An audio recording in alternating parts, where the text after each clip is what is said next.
Bien, buenas tardes. Estamos acá con Fernando Sillonis y Gonzalo Prialé y quien les habla, Jaime Daltaos, para conversar en este caso acerca de gestión pública e institucionalidad. Como sabemos perfectamente, pues el Estado del Perú no funciona en todo lo que se refiere, por ejemplo, a obra pública, a servicios públicos, etc. Hay casos complicados que han estado en la agenda pública en los últimos meses y días, referidos, por ejemplo, a la famosa reconstrucción con cambios, que ha sido un segundo fracaso después de la reconstrucción de Pisco, luego del terremoto en el año 2007, me parece que fue.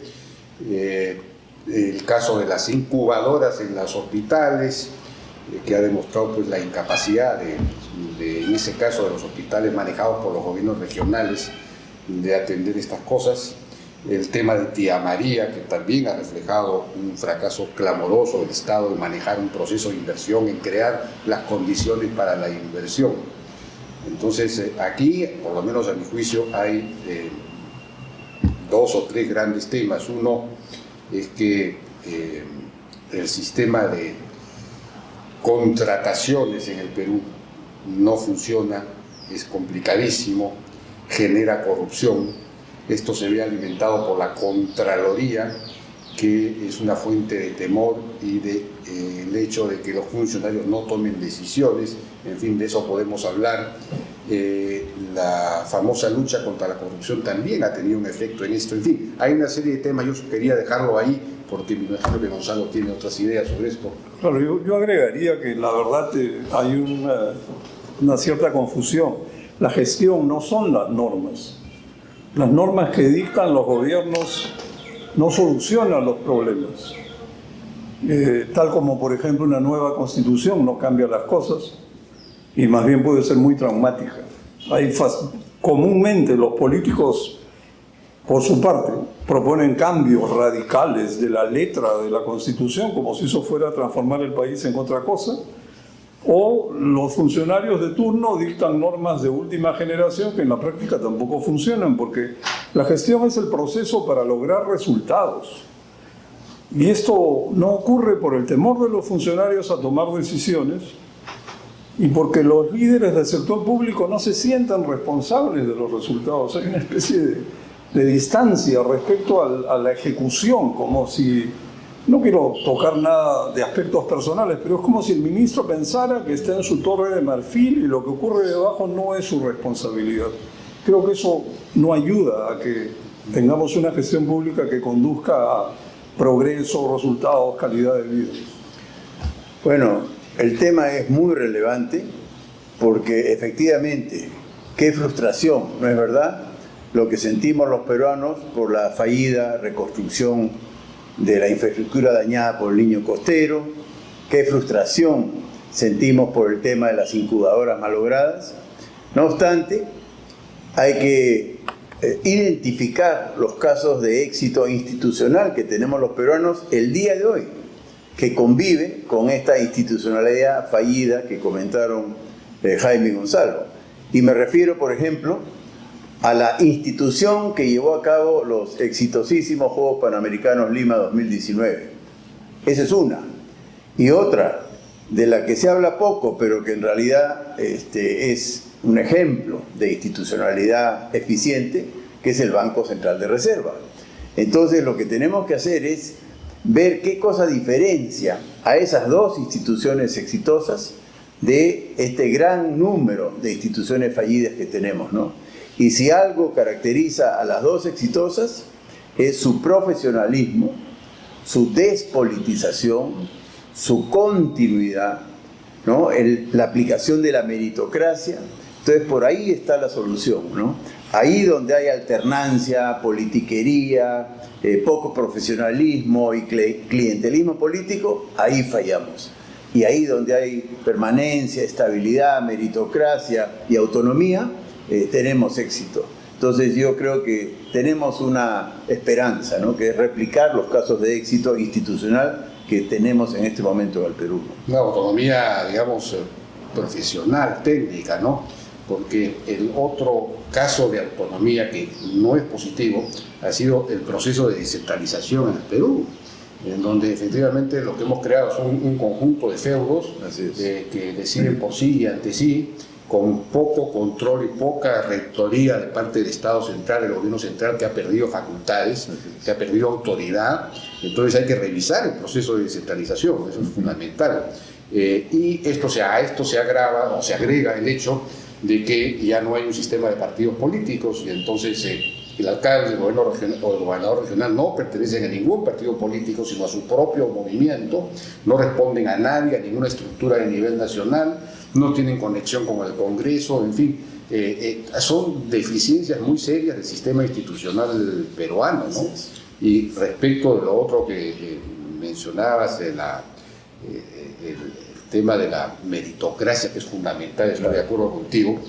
Ahí se dio una ley, la ley Servil, para crear un proceso por el cual se establecía la meritocracia en todos los organismos del Estado, la profesionalización del Estado, que es fundamental para que no entren, tú lo sabes bien perfectamente, la gente pues por amistad o por corrupción, sino que entren por méritos y que tengan una línea de ascenso, evaluaciones y todo lo demás. Esa ley se dio y se ha venido aplicando, pero muy lentamente, ¿no? Porque es una ley, claro, es un proceso complicado, pero debería tener prioridad política. No sé, Gonzalo, ¿qué opinas? Yo veo que hay una especie de semillas de maldad, digamos, que impiden que la institucionalidad formal y funcional se desarrolle en el país, con excepciones brillantes como la del Banco Central de Reserva y probablemente una parte del MEF, que han sabido mantener el rumbo económico. Pero tenemos tres graves orígenes de problemas. Uno, la corrupción que atraviesa el Estado por todas partes y también el sector privado. La ironía que la descentralización se lanzó para liberarnos del yugo de la centralización, pero ha sido un remedio peor que la enfermedad, así que solucionar eso es prácticamente parecido a cuadrar el círculo. Y por último, la informalidad que nos atraviesa por todas partes. Lo duro de esto es que escuchamos con frecuencia decir que la reforma laboral es prácticamente un sueño imposible, porque es muy difícil de lograr.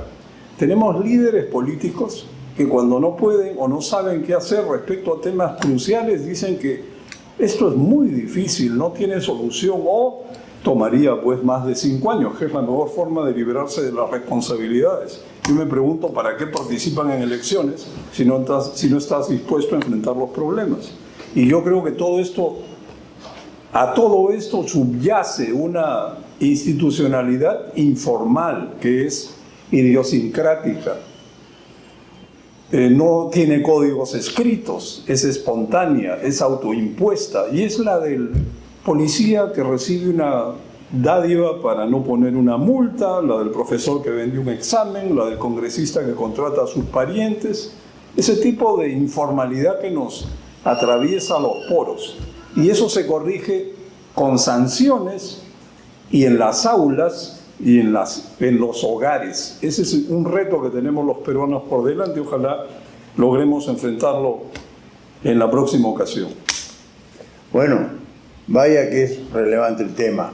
En estos días se ha hablado de un plan nacional de infraestructura y se hablan de las carreteras, se hablan de los puertos, los aeropuertos, los reservorios, las ferrovías y una serie de otras obras de infraestructura. Pero no se habla de la institucionalidad que va a llevar a cabo ese plan de infraestructura. Entonces, el resultado está cantado. Van a fallar, porque ¿quién va a ejecutar ese Plan Nacional de Infraestructura? Una institución fallida, ¿no? Como es el Ministerio de Transportes, Provías y quien corresponda. Ahora, yo tengo esperanzas, ¿no?, de que los peruanos sabremos corregir estas deficiencias. En la academia se estudia organización de instituciones, manejo de personas, ¿no?, administración de recursos, y eso es un Estado, es una gran corporación, compleja, es verdad, pero la academia puede aportar una serie de sugerencias y por supuesto la ley Servir recoge muchas de esas sugerencias que hacen exitosas a las instituciones. En consecuencia, yo sí creo que los peruanos vamos a ser capaces de corregir estas fallas institucionales que hacen que los planes fracasen, ¿no? Entonces, sí, Jaime. Yo decía que parte de la institucionalidad que falla y que hace que no se pueda llevar a cabo la reconstrucción, que la obra pública siempre esté retrasada, que haya mucha corrupción, tiene que ver con la ley de contrataciones, el sistema de contrataciones que tenemos, ¿no? Que es una ley basada en la cultura de la sospecha, de la desconfianza. Se supone que el privado va a sacar, va a robar, que el funcionario va a robar, y entonces, como se presupone eso, se establecen miles de distintos requisitos, reglamentos y cosas para evitar que se produzcan esas colusiones, digamos. Y entonces, mientras más reglas y más requisitos formales hay, más interviene la Contraloría para verificar que esas reglas se cumplan, y entonces los funcionarios cada vez menos toman decisiones porque tienen temor a estar fallando en algún reglamento y a que la Contraloría les caiga encima por un asunto baladí que no tiene ningún por temas formales, ¿no? Entonces, finalmente, esto es digamos, tienes que pasar a otro tipo de concepto, como los contratos NEC de los panamericanos, basados en la colaboración, en la reunión permanente entre el Estado y el concesionario o la empresa, basado en la confianza, en resolver los problemas sobre la marcha, otro tipo de cultura, ¿no? Bueno, no sé si ya nos están ganando el tiempo, Gonzalo. Bueno, y con esta nota agradecemos su atención y esperamos verlos en una próxima oportunidad.